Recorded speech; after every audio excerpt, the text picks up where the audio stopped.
André the Giant, whose real name was André René Roussimoff, is one of the most beloved legends in wrestling history. Childhood and struggles. André was born on May 19, 1946, in a small farming village near Paris, France. As a young boy, he lived a simple life helping on his family's farm. He had a condition called acromegaly, gigantism, which caused his body to keep growing throughout his life. Some of his struggles. By age 12, he was already over 6 feet tall and weighed around 200 pounds. He had trouble fitting in at school because of his enormous size. He couldn't fit into regular desks, clothes, or cars. As he got older, his giant size caused terrible pain in his knees, back, and joints. A really cool fact from his childhood.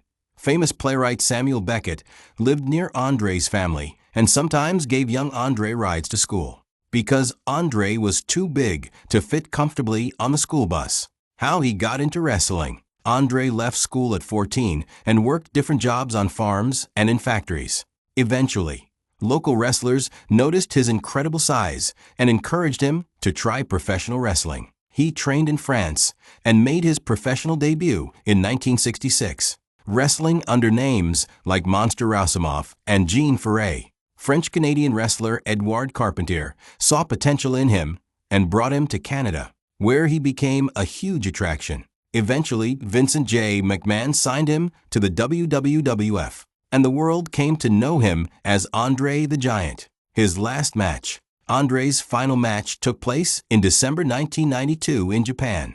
He teamed with Giant Baba and Rusher Kimura against Haruka Eigen, Masanobu Fuchi, and Motoshio Kumar in All Japan Pro Wrestling. By then, he was in a lot of pain and could barely move around the ring. 2 funny stories about André. 1. The hotel bathtub story. André was so big that many hotel bathtubs couldn't fit him. Sometimes he would fill the bathtub and simply sit on the bathroom floor and splash water on himself because he couldn't fit inside. 2. The card game prank.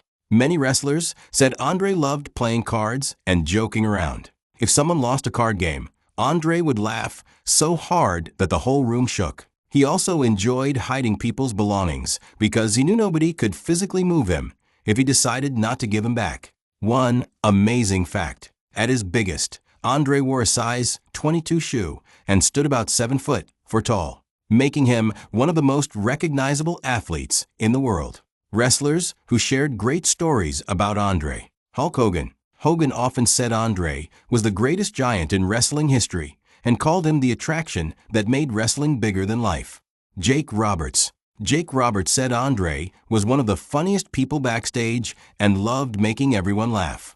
Mick Foley. Foley has spoken about how kind André was to younger wrestlers and how everyone respected him. Bobby Heenan. Heenan called André the most special attraction the wrestling business has ever had, and said fans truly believed he was a giant from another world. Ric Flair. Flair often said André was one of the toughest men he ever met and remembered how the giant loved telling jokes and buying drinks for friends. A little story they shared. One of Robin's favorite memories was when André visited and spent time simply talking and playing with her. Because he was so enormous, she remembered being amazed at the size of his hands and how gentle he was with her. She has described him as kind and soft-spoken, very different from the giant, intimidating character fans saw on television. She also said that when she was little, she didn't fully understand that her father was one of the most famous wrestlers in the world. He was just dad to her. A sweet fact. After André passed away in January 1993, most of his estate was left to Robin. She has worked hard to preserve her father's memory and has appeared in documentaries and interviews sharing stories about the legend.